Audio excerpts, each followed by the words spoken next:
Academy, episode 40. Really analyzing the strength side of things can be refreshing to go, you know what? We really do have a good customer base. We really do have good employees. We really do have good things going on within the business because, you know, there's days that we feel like, man, everything is going wrong.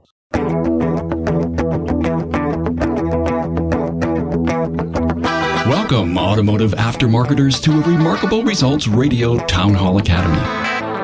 Listen to learn just one thing from today's episode on your journey to remarkable results.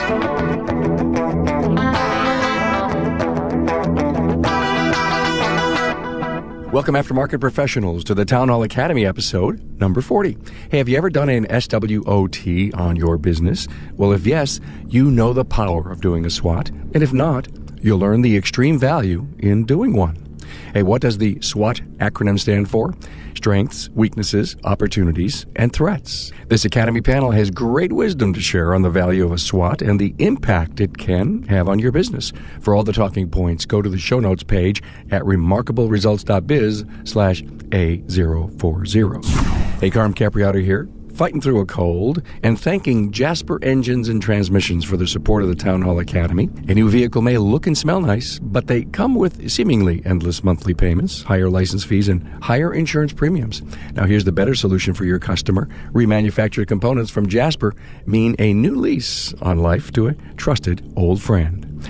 Hey, in this Academy, I was at Frank's European in Las Vegas, and thanks to Frank Scandura for his kind hospitality while I was at Apex 2017. And with me on this episode is Maryann Croce, Bunch and Murray Voth. You're going to love this discussion. Now remember, today's podcast has a sister video. If you want to see the discussion in action, you can find it at remarkableresults.biz/A040. And there you can see Maryann, Greg, and Murray, and myself right on screen. You'll also find extended bios on my guests and links to their previous episodes. And a great feature of the show notes page is this episode's outline to talking points. No need to take notes. Just get there, copy, and paste. They're already done for you. You'll also find a download for an SWOT chart. If you ever need any help, by the way, getting started with a SWOT, just send me an email and I'll help you get started. Email me, carm@remarkableresults.biz, B-I-Z. Hey, did you know that one of the easiest ways to listen to the Remarkable Results Radio podcast is on our own listening app? Find it on your app store or at remarkableresults.biz/app. Now, listen to the extreme value doing an SWOT on your business with Greg Bunch from Aspen Auto Clinic and Transformers Mastermind, Maryann Croce from Croce's Transmissions and SmallBizVantage.com, and Murray Voth from Freedom Consulting and Training. Now, I promise a very important discussion on the extreme value doing an SWOT on your business. SWOT is, in my mind, everyone, it's an opportunity to almost create a mini strategic plan for your business. And, you know, people don't quite know. If you've never been to a strategic plan at the corporate level like I have, this is a piece of cake. This is a piece of cake. And a SWOT is this. And here's how you have to approach a SWOT. You got to be honest and real. You have to be constructive while telling the truth. You have to put your feet in someone else's shoes, and you have to be open-minded and think outside the box. So, with that as an opening, Greg, I want to ask you the first question. So why would you do a SWOT on your business? The question is, why wouldn't you? It is one of the most simple, best tools that you could use to evaluate where you're at. And just like you said, it's kind of getting naked, looking in the mirror, going, okay, what do I need to work on? What's looking pretty good, which, you know, at our age may not be as much, but it really is an eye-opening thing. And as you and I talked about at dinner, including your employees, because they're going to have a different view than what we have. And so what things we may see as the owner or the manager of the company may not be the same as a technician sees or a service advisor sees or a general service technician sees. And so that's one thing I've already taken away from our discussion at dinner is not only doing it on a corporate level, but bringing it all the way through the ranks. It was almost like you and I at dinner. We went through the whole seminar, and we said, "Well, okay." We rehearsed, but yeah, I'm a big believer because I've done this even not only in the business units that I ran and or worked in. I actually have done it for independent businesses. I was hired to come in, and I so firmly believe in an outsider. First of all, I don't believe that the owner of the business should do the SWOT if you're doing it with your people. Now, if you're going to sit home in the home office and put your thinking cap on and build your SWOT grid. Okay. And some of the stuff I'm going to put up on the website so you'll all have it so you get an idea of what we're talking about. This is what a SWOT looks like when you think about doing it with a 3M sticky paper. I was talking to someone that says, yeah, we'll put it up on a whiteboard. And I said, no, you never put it up on a whiteboard. You put it up on paper with the sticky back. And you know where that goes? It goes into the owner's office on the wall, because you wouldn't have gone through the exercise if you didn't want to stop and look at it and then start recording from it. Well, I'll take a picture of it. It's not like there's nothing like having that up on the wall. And I think by the time we get done with our discussion, people will realize that some of these tactics in doing a SWOT are so powerful and so value. And we were talking, Greg, involve your people. Owner sits on the side, doesn't say anything. Independent person facilitates, pulls it all out, and the entire team. Now, you don't need to have the third level in the org chart, but it could really be helpful, because when you listen to your people, and because they have gems of wisdom, as we all know, that they're just willing to, I want to be involved. So that's a great thing. Thanks, Greg. Murray, what do you tell your clients as a business coach on the value of doing a SWOT? Well, a summary sentence that I start with is by telling people, why don't we control the things that we can control so that we can deal with the things that we can't control? So, for example, when I had my shop back in the day, my service station, I had a coach, went to 20 group meetings and learned how to do better. My early years, of course, were very activity-based, late nights, long days, as a lot of you know when you first start out. And you take the training, you take the coaching, and you begin to put systems, processes, and people in place. And we had one of our kids get a childhood disease that they've grown out of, thank goodness, and thank our prayers. But I couldn't imagine having to go to Children's Hospital for all those appointments when I would have had a shop to run the way I did in the old days. I was able to come and go. I don't like to use the word as I please, but as I needed to. And so we can't control health necessarily, like a thing like that, but I can control the systems and processes. So, I don't always start with an emotional example like that with everybody, but hey, I'm live on Facebook. Why not start with a good example, right? Right. And so that's how I start off with people, and then go into the tool of the SWOT analysis and work at. So of the four things, what do we have control over? What do we do not? And I analyze it from that standpoint, besides all the great ways that you guys are going to talk about and have talked about already. Good stuff. Listen, everyone, I'm privy to all these talking points. And I have to tell you, this is going to be a great, great Academy seminar. Maryann, is a SWOT an analysis tool? Yes, it is. It's a great tool. And it sounds more complicated than it really is. It's not that difficult to do. And I always found it, and this is going to sound crazy, actually fun. Oh, no, I agree with you. You get so much out of it, and that you have these light bulb moments. I think to tag on to what you were saying, the owner doing a SWOT themselves is, okay, it's one perspective. But what can happen with that is if the owner is just doing it themselves, is it's just their version. They're not getting input from anyone else. But I think, to your point, a lot of times, and many other people that have been in coaching have noticed this, when you give people a tool, the implementation part can be very difficult if the owner doesn't buy in. No matter what, whether you're training a service writer or you're training a team, if the owner doesn't buy in. So part of me says we need to start with the owner for them to see the value of it, because you can bring the team in or you can have other people do it. But if they're not going to buy in and implement, then that could be a hurdle. You're right. I think you actually nailed it. I mean, we could probably hang up right now. And I think truly, if the owner isn't ready to react to what is up on the SWOT chart, assign responsibilities and timelines, prioritize them. It was just an exercise to say that we all had coffee together. Right. And you're absolutely right. I love the independent facilitator who has got the dynamics, business sense, and who could pull stuff out of people.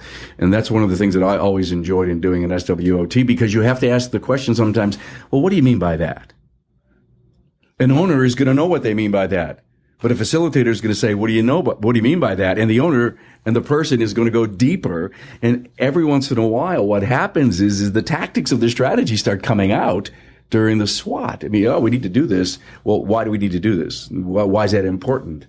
And it starts bubbling to the top. So there's a great advantage with a person who doesn't live in the same house not to do it. Now, I would encourage, Greg, everyone, and I just go out and find a buddy and a friend. Anybody who comes in from the outside into a business is always an expert, right? Always an expert. So, Greg, are you volunteering, Carm? I am. Absolutely. God, I mean, are you kidding me? I love to do SWOTs with teams. I just love it, because what ends up happening, and what I've seen from people's eyes, is they become so involved. And then what happens is they go home and says, what are we going to do first? What are we going to do first? I can't believe we're going to fix this. I can't believe we're going to go into that area. They may, shops may be thinking about, let's do another bit of service, offer something. And we're going to buy some new equipment, and we're going to tackle this. Those are dreams that start becoming reality. I think we live in an industry that can be fairly negative. You got technicians that aren't always happy, and you got customers that aren't always happy, and so really analyzing the strength side of things can be refreshing to go, you know what, we really do have a good customer base, we really do have good employees, we really do have good things going on within the business, because there's days that we feel like, man, everything is going wrong. So getting a good picture of what your strengths are, writing them down. And something I began to talk about is how that applies to our marketing, both for our technicians, our service advisors, managers that we may need, and new customers. It kind of can blend into that differentiating thing, or things that are in your business that may not be in your competitor's business. Everybody advertises we hire ASE certified technicians. Everybody has a warranty. Most people have a shuttle service, but what are some things that go above and beyond that? And to me, extracting those things out of the strength part of this analysis, is the beginning of that discussion with, and I believe, just like you said, that's a discussion with your employees. Why do you guys work here? Why do you think our customers come here? What things do they tell you at the counter? Wow, I love that you guys have a clean waiting room. I love that you guys have a shuttle. I love that you stand behind your warranty. I love that I get to meet the technician. Whatever those things are, and every business is going to be different. But that strength piece of it can extract those things out, and bring them to life. That's a great point. Now, you just brought up a great piece. You said the word shuttle. And could shuttle be on the strength side, Greg, and on the weakness side? Oh, absolutely. We've probably had 3 accidents in our shuttles. So that goes to threats, right? My point was that you could have, strengths could be that we have loaners. The weaknesses could be we don't have enough. Okay. No, the threats could be the accident. The threats, I'm thinking about the liability, right? No, exactly right, yeah. I know a shop owner that, went through a 3-year lawsuit on, they loaned out a car. And we do have loaners too, but he got the license, he got her insurance. Well, she got drunk or was high on drugs, crashed the car, hurt somebody else. And, the lawyers wanted to go after him, saying, well, she had a suspended license. And he's like, well, she presented one, right? And we took a copy of it. They did everything right. But, I think you've talked about it in some of your stuff before with loaner cars. Do you put them in a separate LLC? Do you make it part of your company? But, and I think that goes into sometimes we don't know what we don't know, and why we need to be talking about these things, because somewhere some shop owner out there is going to go, oh my gosh, I never thought about that being a threat. What can I do to mitigate that? Okay, your customer's engine or transmission has failed, but now is not the time for them to trade their vehicle. Not without a working engine or transmission. Besides, would they have kept their vehicle another 3 to 5 years if their engine or transmission had not let them down? Well, if you answered yes, then Jasper Engines and Transmissions is your choice to give your customer's vehicle new life and many thousands of miles of enjoyable driving performance. When considering the high cost of a new or newer used vehicle, there's a pretty good case to be made for your customers to replace a drivetrain component that has failed or is delivering poor performance, rather than trading their car, truck, van, or SUV. Install a quality remanufactured Jasper product for less than your customer would have to invest in a different vehicle. Go to jasperengines.com to learn more about the money-saving value of Jasper.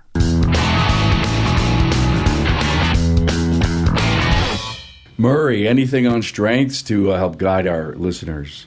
Well, I want to tag on to what Greg was saying, and I love hearing that whole idea of what are the negative side of the business, the positive side of the business, and you said it really, really well. And one of the things that I've helped some shops do and did with my employees in the past was realize what we have, like really committed to what we have. What do we have to offer the customer?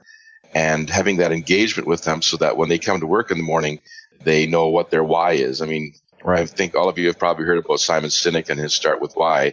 I think I was asking why when I was 3 and got in trouble for it fairly often. I'm that kind of a person. And so the idea is, what is your why? We're getting up in the morning. And the other part, just to expand, I think on Greg said it well, but just expand a little more, is when you talk about marketing, to me, people ask me, hey, what about this marketing, advertising? And people are hung up on advertising and coupons and gimmicks and stuff like that in our industry, and it drives me insane. That stuff comes off your bottom line. And I always tell people, marketing is a modern concept. I researched it. It only came out in the 50s. Wow. So, yeah, it was to market. You know what it was? Is to sell widgets that we made too many widgets in a factory. So we created a marketing department to sell the extra widgets that we made, right? Things that maybe people needed or didn't need. But I always tell people, think about 1,200, 1,300, go to Cornwall, England, and go to the farmer's market on Saturday, the market. How did you come to market? Why would you buy your tomatoes from one guy versus another woman versus another person? Somebody says, well, I would buy the cheapest price. Other people say, I would buy the cleanest tomato. The other ones would say, well, I would buy the tomatoes that had the best flavor, right? So the whole concept of marketing is, how do you come to market? So you guys need to brag about what you have to your customers. That's different than advertising. That's just sharing. Hey, listen, when you come to our shop, this is how we look after you. And we love looking after you that way, right? To add to what both of the gentlemen were saying was, it also gives you a different perspective when you look at all of those things. You see your position in the marketplace, which is huge because your team sees that too, that overall big picture, like where do we stand? So I tend to take that SWOT analysis and also do that as well. I mean, you can do that on a simple XY graph and see where your position is in the marketplace. Let's understand one thing. I think it's a perfect time to stop and say this. You can do a SWOT on your finances, on marketing, on operations, on safety. Greg, these were your talking points. Right. Inventory, systems, real estate. Literally, you can have your own little mini strategic plan on all those areas of your business. Part of what I'm going to be doing with Transformers is helping people that want to go multi-store. And to me, it starts with that foundational evaluation. Okay, where are we at now? Going through those exercises. What are strengths? What are weaknesses? What does the staffing look like? What does the marketing look like? What does the accounting look like? And when, a guy can have a very successful single location and wants to go to multi-store, maybe he's doing the marketing, he's doing the accounting, maybe his wife's involved in that. And so, at what point do you have to say, okay, I'm going to have to create a job description. I'm going to have to train somebody. I'm going to have to delegate that, because if you're going to grow, you have to delegate. And so having those systems and processes in place are really, really important to a growth strategy. And that all can start with the SWOT analysis. Let's move into opportunities. And again, let's just look at it from a customer perspective or a revenue perspective. So when you're looking at the opportunities in your business, you can look at this in so many different areas. Is it looking at numbers and saying, what's our most profitable service? Is it looking at a new revenue stream for your business? Is it looking at your team's skill set, and saying, wow, what do we need to do this? Is it more training in a certain area? Is it equipment? And really go in and diving deep to nail down what it is that you need to make that opportunity happen. And also trends. You start seeing and reading up on trends and where the industry is going, and you see that opportunity in your shop. So the idea is to be proactive instead of, reactive. Right. Not watching it just go by you, right? Yeah, many, unfortunately, in our industry did not keep up with technology. And I'm sure we all know people that the industry did end up passing them by. So is SWOT's an opportunity to stop at this moment in time, that you could stop, take a picture of what's going on in your mind, in your business, and in the marketplace? Greg, I absolutely love your gift or curse about being a visionary and how opportunity fits in there. So my corporate office, we have a conference room, and if you open up the shades, it's I-25, which is our main highway artery through Colorado. So you need to stand there for 2 or 3 minutes and watch hundreds of cars drive by. And so I go, well, there's no shortage of opportunity. Let's take a look out the window. See all those cars? Those are all our opportunities. But no, in seriously, having different ways of looking at the business, doing glass repair, just add-ons, those are all opportunities that we have. I mean, and I throw out more opportunities to my staff than they can handle, because I see it everywhere. I see opportunity everywhere. Fleet work and all different kinds of programs that can be put in place, and they're working to keep up with me. But it can be energizing to your team that you do see the opportunities, and what opportunities do they see? Because that's exciting. I mean, that gives us a hope in a future when we see that we do have these opportunities, instead of the dealership's getting stronger, or another competitor got built a store, or all these things that can be seen as a negatives. Go, wait a minute, guys, what are opportunities, and how do we capture them? SWOT, strengths, weaknesses, opportunities, and threats. Now, weaknesses, you got to face them. They exist. And there's so many areas today that actually are threats from the outside that could come in, and they're weaknesses for us. And I think of this whole cybersecurity thing, and we're not here to nail down any one thing specific. But the reason I said that is I think it helps our audience realize what a weakness would be. I never want to admit that we're weak in any area. We're good. And I'd love to talk a little bit about weaknesses, team. You look at our business industry, and I see it changing slowly, but I still think it comes with a real macho culture. Like you said, you alluded to that, Carm, that, I don't have any weaknesses. I got this under control. We don't want our customers to see us as weak. We don't want our employees to see us as weak. So then we end up micromanaging, right? We micromanage our employees. We micromanage all the situations. We end up being the go-to person. And what I found working with the group members and my clients is for a lot of us sort of automotive-y types, we get addicted to adrenaline, and not adrenaline from good sources. We get addicted to the adrenaline of putting fires out all day. You actually feel good being the fireman. And then the other psychological part is because you're the go-to guy, right? Everybody comes to you to solve all the problems. That goes to your ego. Right. And so that sort of builds this mindset that you don't have any weaknesses and you're the person to go to. And sometimes when I've worked in groups of owners together, and I find that's a really good dynamic, is to start with them together in a room safe with their peers, right? No employees, no customers, no family, just a bunch of shop owners together. And they understand. They'll actually write down in that box, me. I'm the weakness of the company. Man, is that a breakthrough when somebody admits that. And then we can build. We can work on that. And I think that's probably one of the biggest struggles that I try and help people with is you have to kind of remove yourself from being the hub that all the spokes come out of. A lot of shop owners, they got 3 or 4 employees, and they're the main service advisor, they're the main technician. And if they go down, the company goes down. They haven't kind of built any kind of insulation around them. And it's to me, to overcome a weakness of being short-staffed is growing to be a bigger company, so that, if you have one guy that sells service and he gets hit by the proverbial bus, whatever that is, you're in trouble, right? If you just have one technician or 2 technicians and one of them gets recruited or gets hit by that proverbial bus, you're in real trouble. So it's really to turn that weakness into a strength. You have to have a certain size of company in order for that to work. And you just hear a lot of people that they're too much of a control freak to grow their company, because just like you said, they're the man or woman, and they're not willing to give that up and it really creates a dangerous situation when it comes to being in business. Mm-hmm. Yeah. Ego is, in a lot of cases, ego, I find, for a shop owner starts out as pride, because many start out as technicians. So they are doing great work. And many people have even told them, wow, you should open up your own shop because of that. So it starts out as pride, but pride, there's a fine line between pride and ego. And when it turns into ego, that's where the growth stops. So, to both of your points, when you know that as an owner and you realize that, it's like once that light bulb moment happens, and then you can grow and you can go further with that. I think the technician mindset, just to clarify, there's nothing wrong with it. It's production in a shop, and it's a huge part of a shop. And we need that way of thinking, and we need that, wanting to take pride and do quality and work. But I think when you become a shop owner, the biggest transformation that has to take place is you need to think like a business owner.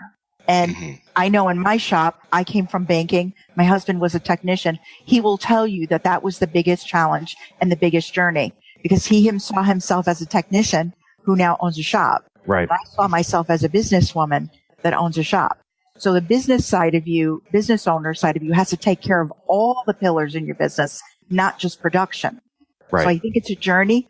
But, I tell people it doesn't have to leave battle scars. I was going to say, your husband is one of the luckiest men in the world to have had you on board. Oh, I am lucky too. I am lucky too. Oh, great guy, Tony. I want to put a shameless plug out there.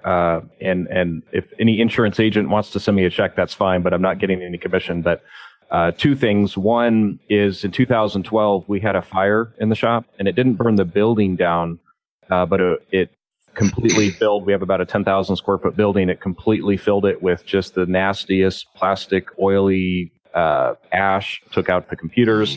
They had to take all the drywall out, put new insulation in, repaint top to bottom, scrub top to bottom, replace all the lifts on that side of the shop. I mean, it ended up being, and this is where I'm going to go with it, a $750,000 claim. And that's because I had business continuation insurance. So if you don't get anything else out of this, write that word down and make sure that you have that. Because now we were fortunate. We had other stores that we could send our technicians and our customers to. But, we were down 6 weeks. Can you imagine if you were down 6 weeks with no income, no way to pay your employees, no way to pay your rent? That would have taken most people out. And so paying the difference for business continuation insurance saved my business in a huge way. And the other thing I just signed, last week, is cybersecurity insurance.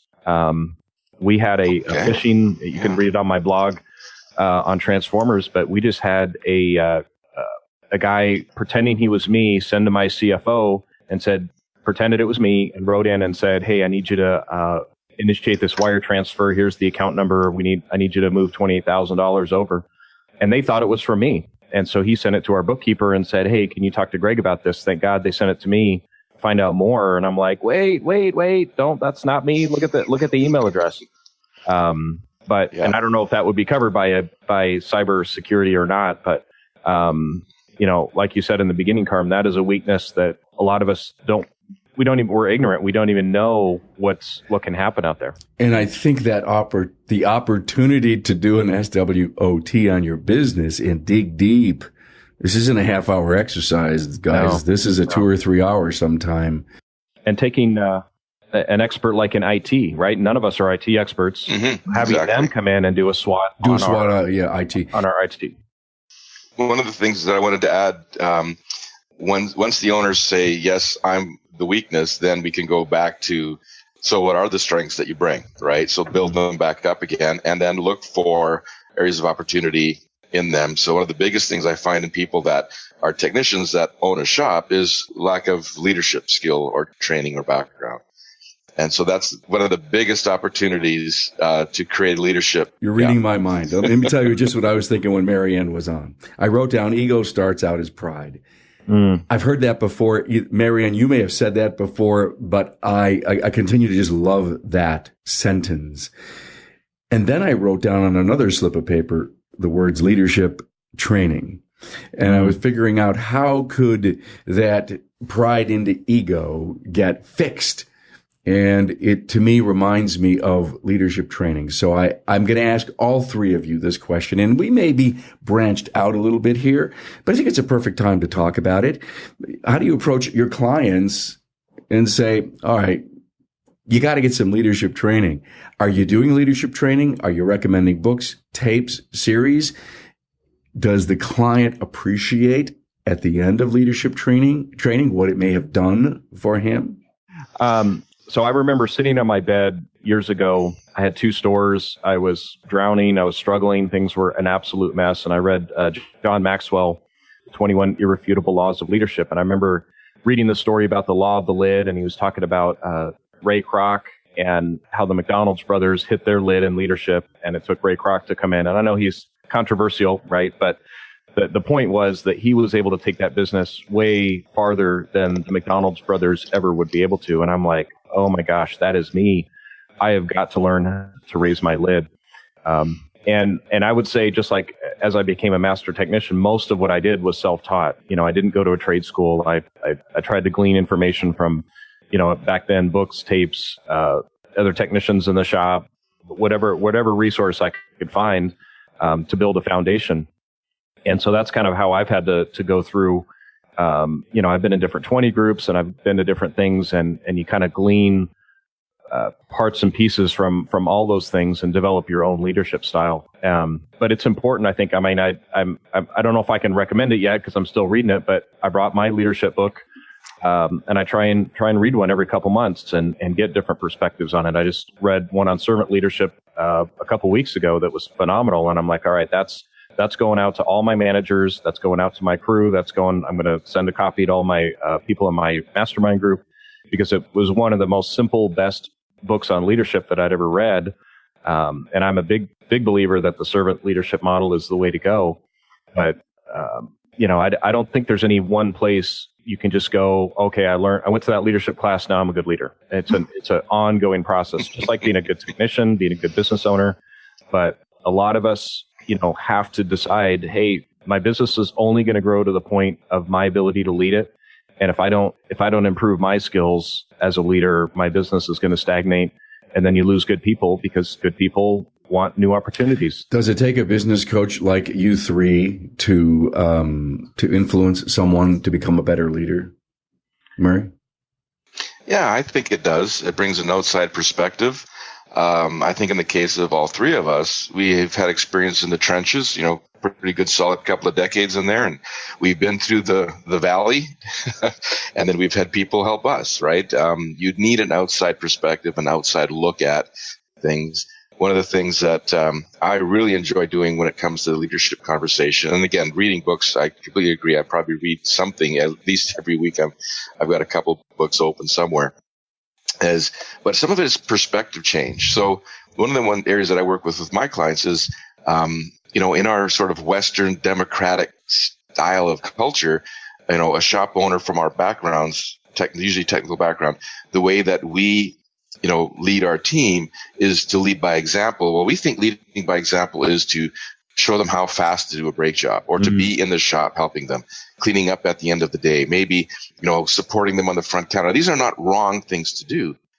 But I have found that, you know, owners will come to me and say, my people aren't following me. They're not doing their job. And I look at them, I'll say, well, you're not doing your job. And they're looking like, what do you mean I'm not doing my job? You know, all the cars are fixed. I said, yeah, but where's your accounts receivable? Where's your accounts payable? Have you done a SWOT? Where's your business plan for the next year? And they're looking at me like, that's leadership? And I'm like, that's doing your job. Mm-hmm. If you think of Columbus, 1492, they believed the world was flat. If you sail too far, it was pretty disastrous according to their belief system. So how easy was it to get sailors? They got them from bars and jails, apparently, is what I've read. So think about a sailor on a ship going west with Columbus going, we don't know where we're going. We could go off the end of the earth. And so if Columbus is below having a nap, they're like, don't let Columbus sleep. He's got to be up top watching. Wow. He's the only one that knows where we're going, right?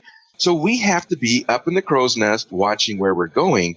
And that's leadership. That's doing our job. And then people will be happy to be techs. They'll be happy to be advisors because they know that that's their role in the company. Yeah.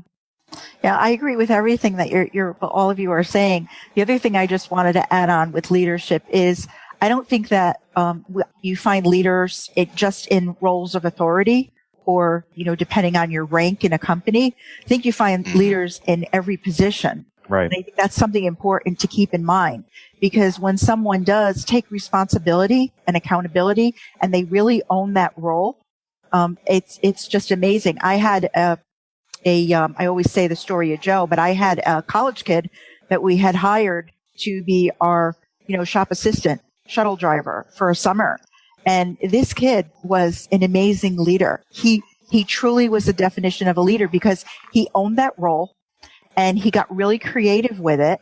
And the real definition of a leader to me is helping others succeed. So when you want your technicians to succeed, what you do is you empower them to succeed. Right. Give them what they need, but then step away and don't micromanage. Same thing with a service writer, same thing with everyone else. So I think to dispel that myth that only an owner can be a leader, I just wanted to add that in. No, that's great, Maryann. Yeah, thank you 100%. So much for going down this little rabbit hole of leadership for me, and I think you did great. And by the way, John Maxwell was the first book that really set me off to realizing I knew I had to be a better leader. I picked up Developing the Leader Within You. And it would be that book that I gave to many people. I bought and gave to many people. And then when 21 Irrefutable Laws of Leadership came out, that ended up becoming the Bible for me. So Thank you for bringing that up, Craig. Now let's talk about threats. That was the last SWOT that we have not covered. Well, one of the threats that we're facing all over North America, Canada, and the United States is a shortage of qualified technicians. If I go around the rooms of the people that I work with, I would say 50% of them are looking for either an apprentice or a journey technician. Right. So that is a threat from one perspective.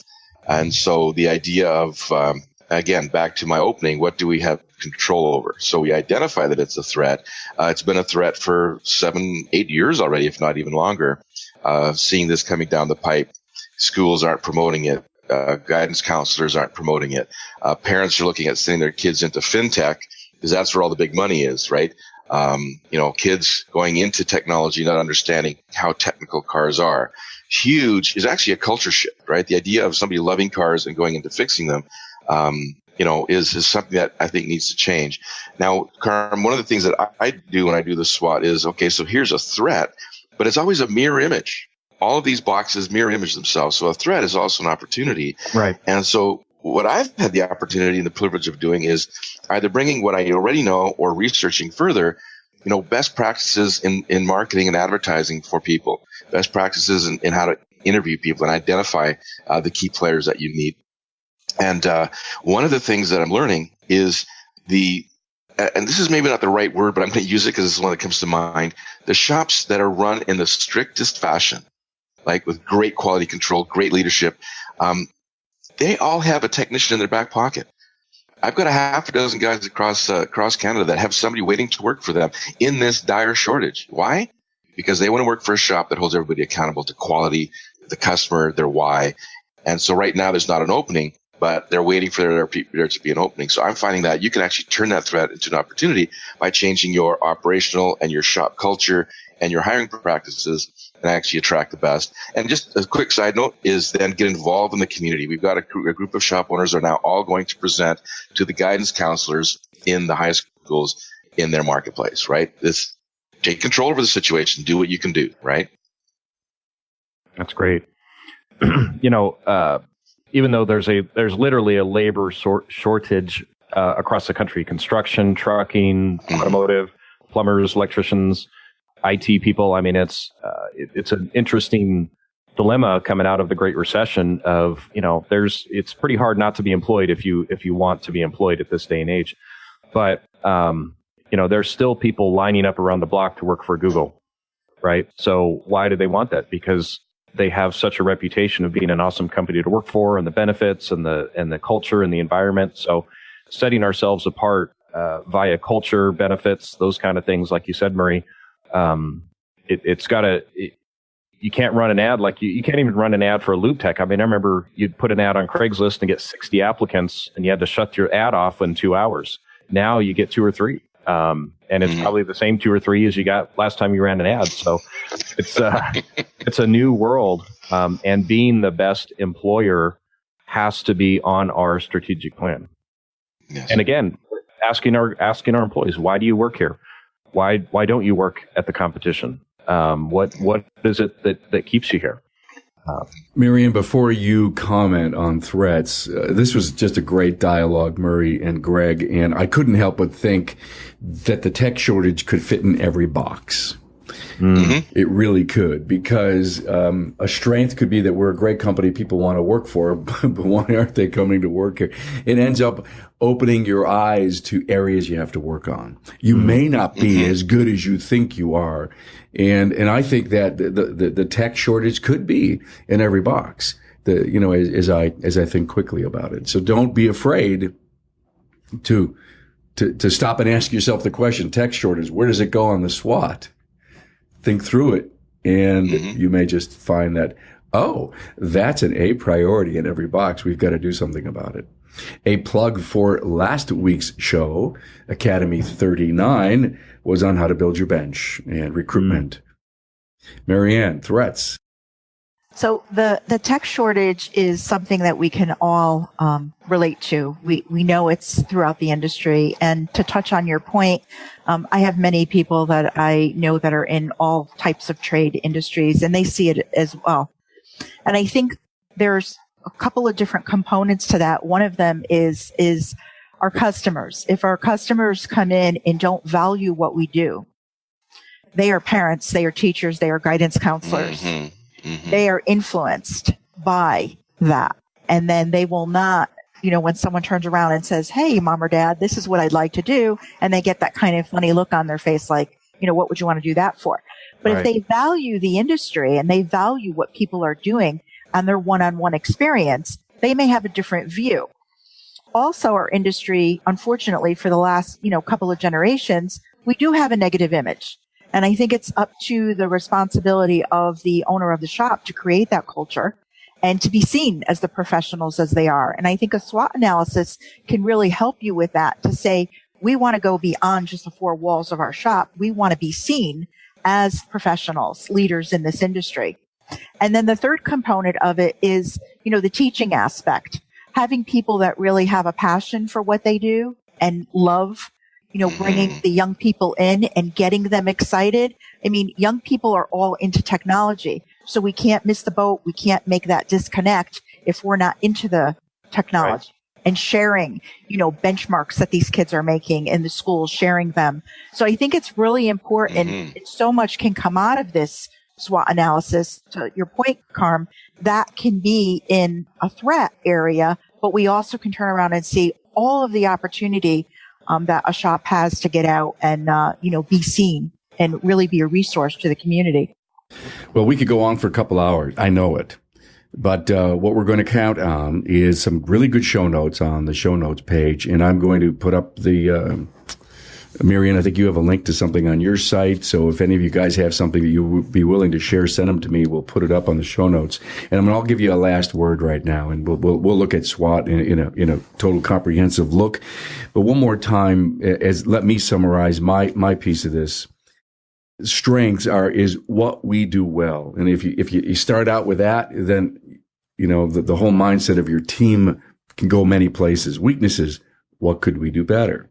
Threats, what outside issues beyond our control or within that block our progress? And opportunities, are there any new frontiers that we can explore? And when you get a group together, all different thoughts, concepts, views of the world outside, the world inside, what they do, you'll be surprised what starts going up on the chart. Don't forget, Post-it note paper. I don't care if you pull 1 million of them off and stick them in the room when you're done. And recycle them, of course. Yeah, of course, when you're done. Yeah. You can take pictures of them after.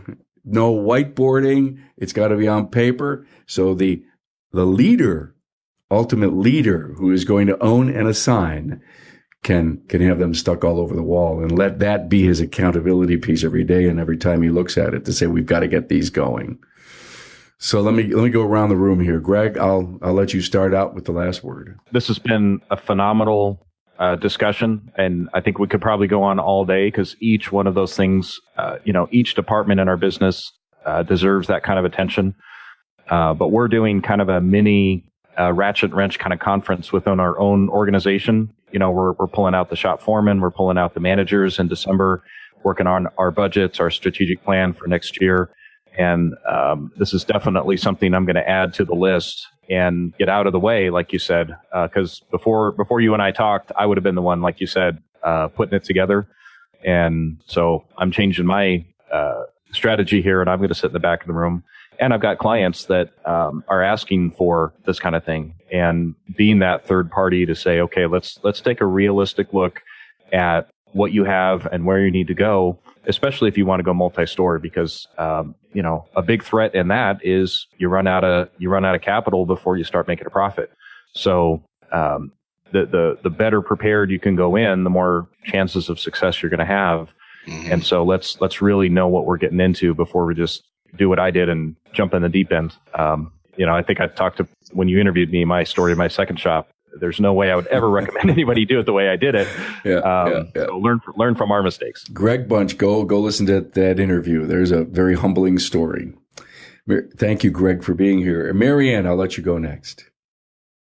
So it's a tool. A SWOT analysis is a tool, and there's so much that you can do with it. It's not as complicated as it seems.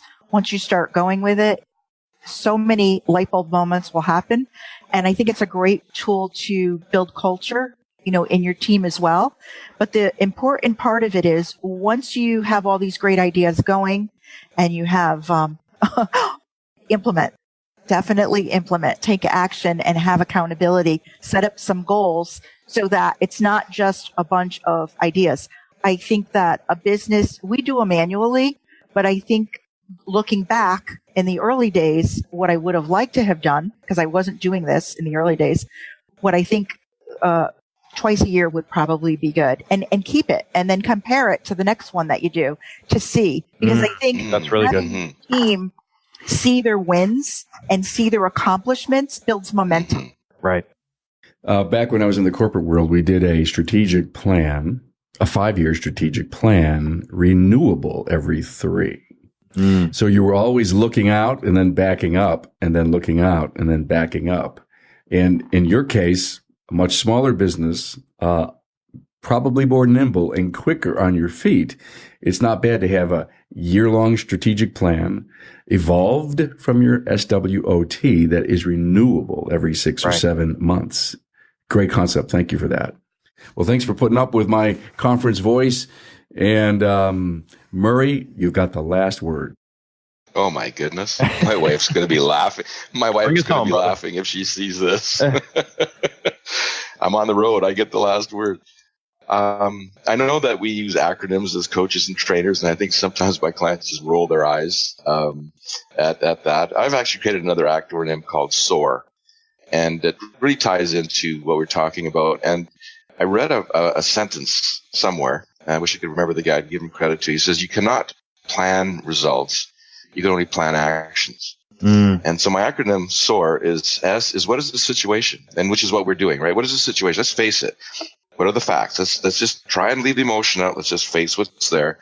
Then look at it. What is the outcome that I would want? Actually, not pie in the sky, but what would be the outcome that I would want out of this situation?